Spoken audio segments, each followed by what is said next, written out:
पंचनामे में आप सभी का स्वागत है। मैं हूं सुमित और हफ्ते का आखिरी कारोबारी सत्र भारतीय बाजारों के लिए काफ़ी प्रेशर भरा, खास तौर से फ्रंट लाइन इंडेक्स में निफ्टी सेंसेक्स, निफ्टी बैंक में तो बिकवाली थी ही, थोड़ी बहुत रिकवरी निफ्टी पीएसयू बैंक्स के अंदर आई, लेकिन एक हैवी सेल ऑफ आया मिड कैप इंडेक्स में, स्मॉल कैप इंडेक्स में करीब 2% की बिकवाली इन दोनों इंडिसेस के अंदर आते हुए दिखाई पड़ी। लेकिन मेजरली मार्केट में जो प्रेशर था वो आज बहुत सारे न्यूज़ फ्लोज के बीच में बटा हुआ था। शुरुआत करता हूं सबसे पहले तो एक आईपीओ के साथ, जो पेटीएम का आईपीओ था। आज एक तो ऑलरेडी ओवर प्राइस आईपीओ, जो अनुमान लगाया जा रहा था कि ये शायद कमज़ोर खुलेगा, वो कमज़ोर खुला और कमज़ोरी बढ़ती रही और दिन के निचले स्तरों पर यानी कि लोअर सर्किट पर जाके बंद हुआ। 1,40,000 करोड़ रुपए के आसपास की मार्केट कैप एस्टिमेटेड थी, 36,000 करोड़ रुपए की मार्केट कैप वाइप आउट होते हुए दिखाई पड़ी एक ही दिन में और लोअर सर्किट पे शेयर बंद हुआ। ये पहली न्यूज़ थी। दूसरा आईपीओ सफायर फूड, जो कि लिस्टिंग करीब 15% प्रीमियम पे हुई, लेकिन वो मिड कैप की बिकवाली के बाद ये भी करीब 4-5% ऊपर तेजी में बंद होता हुआ दिखाई पड़ा। लेकिन फिर भी इसका प्रदर्शन पेटीएम में कंपैरिजन थोड़ा बेटर साइड पर था। एक और अहम खबर आई, वो आई थी वेदांता के संदर्भ में, जहां पर कंपनी ने अपने कारोबार को डिमर्ज करने के लिए कमेटी का गठन किया है और उसका रिएक्शन बाजार ने बहुत स्टीपली दिया। 10% नीचे वेदांता जाकर बंद होता हुआ दिखाई पड़ा एक समय में, उसके बाद लोअर लेवल से रिकवरी, लेकिन फिर भी हैवी प्रेशर के साथ और पूरे मेटल पैक में गिरावट के साथ बंद होता हुआ दिखाई पड़ा। तीसरी और एक अहम खबर आई एस्कॉर्ट्स में, जहां पर उन्होंने कुबोटा ने दूसरा एक ओपन ऑफर लाने की बात की है कंपनी के अंदर। पहले कुछ स्टेक और फिर ओपन ऑफर की मालिकाना हक बदलेगा, इसलिए तो नया ओपन ऑफर करीब 2,000 रुपये के दाम पे, जिसके बाद एस्कॉर्ट्स में एक जोरदार तेजी आते हुए दिखाई पड़ी और उस तेजी के बाद एस्कॉर्ट्स अपने नए ऑल टाइम हाइज पर बंद होता हुआ दिखाई पड़ा। तो वहां पर एक बढ़िया तेजी बनते हुए दिखाई पड़ी। तो एस्कॉर्ट्स में एटलीस्ट पॉजिटिव मूव आज के सत्र के लिए, लेकिन बाकी दोनों स्टॉक्स के अंदर एक नेगेटिव रिएक्शन आता हुआ दिखाई पड़ा। आज बिकवाली अक्रॉस द बोर्ड थी, मेटल में दबाव था, रियल स्टेट स्पेस के अंदर आज बिकवाली आते हुए दिखाई पड़ी। आज एनर्जी स्पेस में कैपिटल गुड्स के तमाम शेयरों के अंदर दबाव था। पावर में टाटा पावर, आईईएक्स जैसी कंपनीज थी जहां पर आज बिकवाली आते हुए दिखाई पड़ी, उनके अंदर कुछ हद तक प्रेशर क्रिएट हो रहा था। कैपिटल गुड स्पेस में heavy weights, mid cap capital good space की कंपनीज में आज बिकवाली आते हुए दिखाई पड़ी और रियल एस्टेट में लगातार प्रेशर बना हुआ है। ऑटो और बैंक्स थोड़ा कम टूटे, लेकिन वहां पर भी एक प्रेशर जरूर देखने को मिल रहा था। तो ओवरऑल एक और दिन जबकि भारतीय बाजारों में प्रेशर के साथ ही क्लोजिंग होते हुए दिखाई पड़ी। छोटा हफ्ता था, अगला वीकेंड एक्सटेंडेड है, तो अनुमान था शायद शॉर्ट कवरिंग आए, लेकिन मार्केट ने बहुत ज़्यादा कोई रिस्पाइट वहाँ पर दिया नहीं। एक अच्छी चीज़ ये है कि आज कुछ जानकारों से मेरी बात हुई थी, उनका मानना था 17,700 के ऊपर क्लोजिंग एटलीस्ट थोड़ा रिस्पाइट रहेगा, तो वो उसके ऊपर क्लोजिंग ज़रूर आई है। तो वो अब देखते हैं कितना कामकाज करते हैं अगले हफ्ते। चलिए अब शुरुआत करते हैं सवाल जवाब के सिलसिले की, और उम्मीद जो लगाई जाती थी उसका सबसे पहला सवाल पेटीएम ही होगा और वही हुआ। शिवम जी का सवाल है पेटीएम पर। शिवम जी, बहुत कुछ है वैसे तो उसमें कहने के लिए, लेकिन समय इतना होता नहीं है जो कह पाऊँ। इतना ही समझ लीजिए कि आप 18,000 करोड़ रुपए का एक आईपीओ, जिसमें से 8,000 करोड़ रुपए कंपनी में आना है, 10,000 करोड़ रुपए ओएफएस में, नहीं एग्जिस्टिंग इन्वेस्टर्स को देना है जो कि कंपनी से निकल रहे हैं। तो पहला हिस्सा ये, कंपनी 3,000 करोड़ रुपए के आसपास का साल का लॉस पोस्ट करती है, जो पिछले 3 साल में करीब 9,000 करोड़ रुपए बैठता है, और उतने ही ये रेवेन्यूज हैं 9,000 करोड़ रुपए के, और उतना ही करीब कंपनी उतना लॉस बेयर करती है। 8,000 करोड़ रुपए के आसपास का लॉस लास्ट 3 साल में कंपनी ने पोस्ट किया है। तो इस तरह की वैल्यूएशन के साथ इतनी बड़ी रकम जुटाने वाली पहली कंपनी होती जो उसने किया भी, और बाजार ने उसको नापसंद किया और उसका सही भाव आकलन शुरू हुआ, तो टूटना तो शुरू हुआ है। पहला लोअर सर्किट आज लगा, कब तक रहेगा, कितना हद तक ये पेटीएम वैल्यूएशन वाइज महंगा रहता है, डिपेंड्स। लेकिन रिस्की ट्रेड है, बाजार में हमेशा अच्छी ट्रेड्स, अच्छी कंपनियां अवेलेबल होती हैं सस्ते दाम पर, अभी भी हैं। आप उनमें जाइए, सेफ रहिए, इस तरह की कंपनियों में मत जाइए जो लॉस दे रहे हैं, रेवेन्यूज़ का जिनका उतार चढ़ाव काफ़ी है और वैल्यूएशन बहुत महंगे हैं। 2,100 रुपये का, 2,150 का इशू प्राइस था, जो कि 1 रुपये की फेस वैल्यू पे, यानी कि 10 रुपये की फेस वैल्यू पे कन्वर्ट करते ही 21,000 रुपये का शेयर प्राइस हो जाएगा। आप खुद ही अगर समझेंगे बाजार को तो ये शायद ये भाव नहीं सही लगेगा आपको। तो इसीलिए रहना ठीक नहीं है, तेज़ी मिले निकल जाएं, लॉस कम कर पाए निकल जाएं, जहाँ तक आप बियर कर पाए निकल जाएं, और बढ़िया कंपनीज़ में जो कि मोनोपोली ओन करती हैं उनमें आप बने रहिए, उनके साथ रहिए, सेफ है। स्टॉर्म आ रहा है मार्केट में, अगर मान लीजिए, तो स्टॉर्म में वही पिलर बचेंगे जो सबसे मजबूत हैं, उन पिलर के साथ रहिए, उनमें कोई दिक्कत नहीं आएगी। वो पहले भी बहुत स्टॉर्म झेल चुके हैं, ये नए हैं, इनमें कभी भी ऊपर नीचे हो सकती सिचुएशन, उस हिसाब से आप रणनीति बनाइएगा अपनी। अच्छा जी, आगे बढ़ते हैं। और औरोबिंदो फार्मा बहुत टेंशन दे रहा है, 1,200 शेयर हो गए हैं, एवरेज प्राइस 660 है। पांडे जी, अगर आपका टाइम फ्रेम ठीक है, आपको टाइम फ्रेम में कोई डर नहीं है, आप समय दे सकते हैं, बने रह सकते हैं, कोई दिक्कत नहीं, और पैसा आपका अपना है, इंटरेस्ट आप उस पर नहीं दे रहे हैं, तो आप ज़रूर इसमें बने रहिए। लेकिन अगर इनमें से कोई भी कॉम्प्लिकेशन है, आपका पैसा अपना नहीं है, ब्याज पे लिया हुआ है और आपको कुछ समय में वापस करना है, समय की पाबंदी है, तो आप उसके हिसाब से रणनीति बनाइएगा। लेकिन कंपनी में एज सच कोई प्रॉब्लम नहीं है, फार्मा में प्रॉब्लम है प्लस मार्केट में प्रॉब्लम है। ठीक है, थोड़ा सा ईज आउट होने दीजिए। अगर कंपनी का कारोबार अच्छा है, प्रोडक्ट बिक रहे हैं, तो आज न कल शेयर चली जाएगा। फार्मा की ग्रोथ तो वैसे भी इंडिया में रहनी है, कहाँ जाएगी, तो उस हिसाब से अपनी रणनीति को बना के रखिएगा। 50% CAGR वाली कंपनियां, तलवार साहब थोड़ा सपना ज़्यादा नहीं हो गया? 50% CAGR यानी कि आप मान रहे हैं कि एक कंपनी हर साल 50% ही ग्रोथ दे। यानी आज कोई कंपनी अगर 100 रुपये कमाती है तो वो अगले साल 150 कमाए, उससे अगले साल वो 75 रुपये और करीब 220 कमाए, उससे अगले साल वो करीब शायद 110 रुपये उसमें और जोड़ दिए तो 300 कुछ रुपये कमाए। इतना कमाने वाली कंपनी अगर होगी तो लिस्ट क्यों कराएगी अपने आप को? डीलिस्ट करा के उसका प्रॉफिट नहीं खाएगी कैश डिविडेंड ले लेके? वो ज़्यादा बेटर नहीं है उनके लिए। आप बेसिक रियलिस्टिक बात करें तो इतना समझ लीजिए कि 15 से लेके 35% CAGR जो कंपनी देती है उनमें रहने में कोई बुराई नहीं है।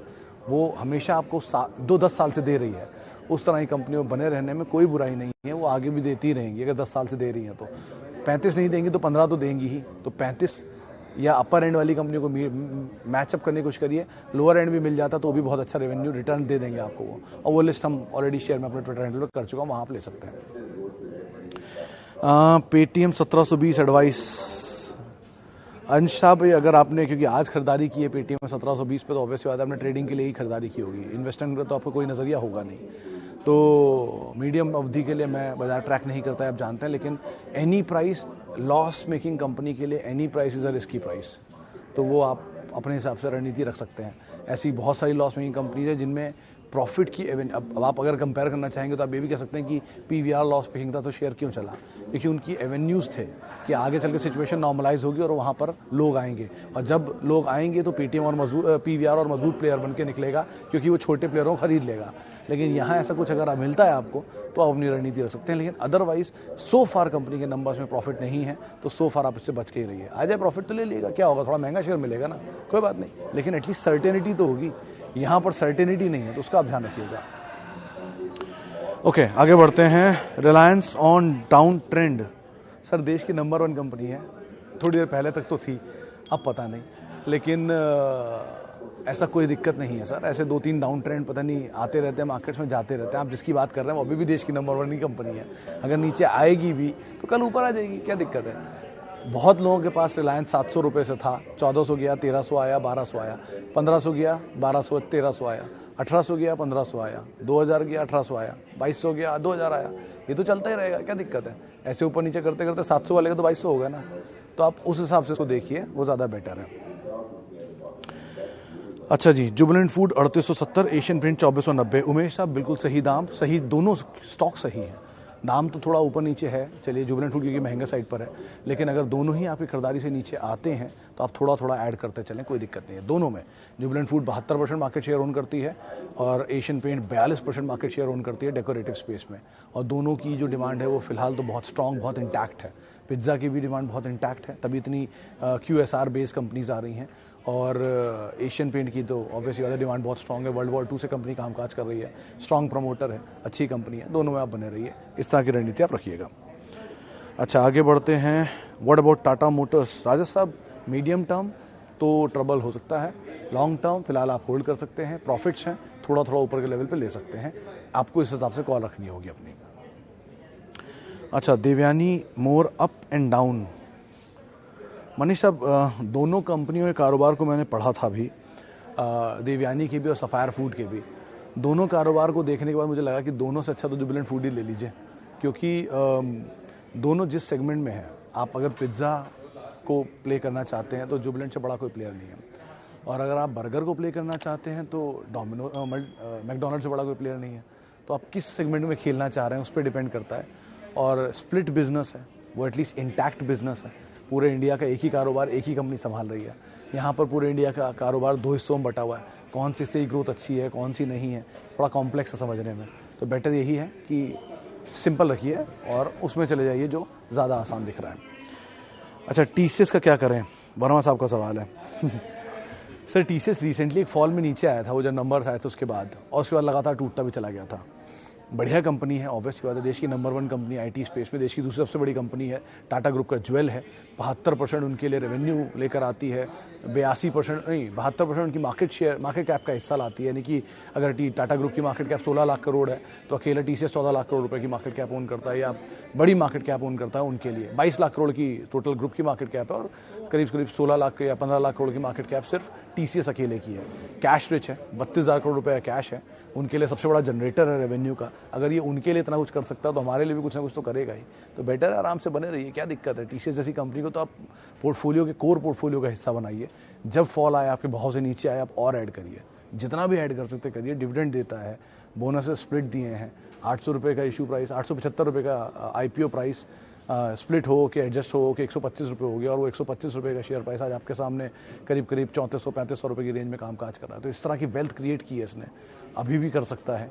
अगर टाटा ग्रुप की एक सब्सिडरी टाटा एलेक्सी जैसी कंपनी 1400 रुपये से 8000 हो सकती है, तो टीसीएस की वैल्यू आप खुद समझिए, जो कि उनकी मेगा जाइंट कंपनी आईटी की। तो उसको आप इस तरह मत देखिए, वेल्थ क्रिएशन के तौर पे देखिए और लंबी अवधि के लिए रखिए। अच्छा स्टॉक है, कोई दिक्कत नहीं है इसमें। अच्छा जी, IX now 790, can I buy now for bonus और इवन फॉर लॉन्ग टर्म?